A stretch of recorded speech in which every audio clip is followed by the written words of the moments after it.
I thought you said it was lunchtime. Jamie chided as he shut the door of the TARDIS. As was his custom, he was wearing 18th century Scottish Highland dress, complete with kilt. A long brown fringe met a somewhat vacant facial expression. Cool air nipped at his bare legs. He was addressing a small middle-aged man, that mysterious traveller in time and space, known only as the Doctor. His face was craggy and lived in, and a thatch of black hair hung over sharp blue eyes and a slightly down-turned mouth. Pinned onto his unironed shirt was a black bow tie, and his baggy checkered trousers were held up with rope. His scruffy attire was topped off with an oversized black frock coat. "It is," the Doctor said, replying to Jamie's question with enthusiasm. Jamie cast his eyes up to the heavy clouds above. "Well, you could have fooled me. It's like the middle of the night." Their travelling companion, Zoe, tightened the belt on her long raincoat. A black bob haircut framed a round, pretty face. In her current attire, she might have been mistaken for a young woman of 20th century Earth, but she was, in fact, an astrophysicist from a space station of the late 21st century. "I've never seen such a high degree of pollution." Their craft, the TARDIS, had materialized in its usual guise of an old London police box, and for once appeared to fit its surroundings. The planetoid on which they had landed was a mass of industry, terraced houses and roads, the brickwork blackened with soot. The wail of a klaxon interrupted the distant clanging of metal. "Intriguing," the Doctor said. "If I didn't know better, I would think we'd landed in the north of England during the Industrial Revolution." In the distance was what looked like a derelict mill, its windows and roof covered in a distinctive silver metal. The Doctor was drawn towards it. As they walked, Zoe observed, "I think they're solar panels." "Yes, I have that feeling too," the Doctor replied, his curiosity fired up. A long gravel roadway stretched down from the entrance of the building to some tall iron gates. Jamie nudged the Doctor, drawing his attention to a man, woman and child waiting outside the gates, all three clad in blue overalls.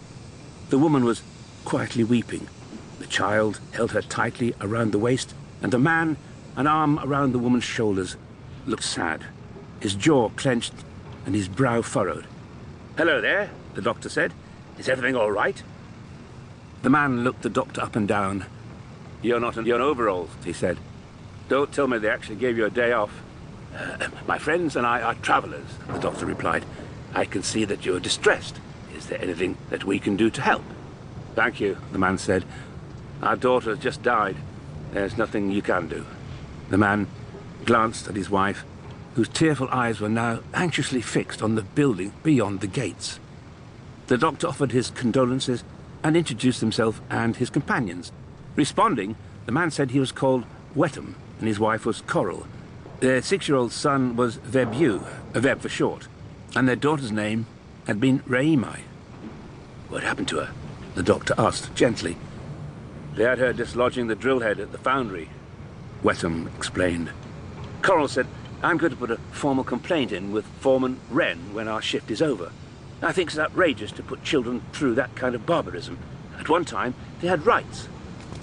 The awkward silence was broken when Veb suddenly let go of Coral and ran to the gates. She's here, he shouted, and jumped up and down with excitement. The Doctor, Jamie and Zoe looked through the gates and saw that a slender teenage girl had appeared at the door of the building. She waved to the family and then ran toward them. The girl was wearing the same blue overalls. Her hair, long and copper-coloured, was tied back in a ponytail. The gates swung open, and as Wetham held out his arms in greeting, she ran straight into them and hugged him tight. Coral laughed heartily and said, "Let me look at you." The girl released herself from Wetham and grinned. "I've come back a bit older," she said, bouncing up and down on her tiptoes. She reached for her ponytail to examine it. "Is this auburn or ginger?" "Auburn," Wetham said. "Actually, it's ginger," Coral corrected him. "And you have freckles." The girl laughed aloud. "Freckles? And what colour are my eyes? Are they still hazel?"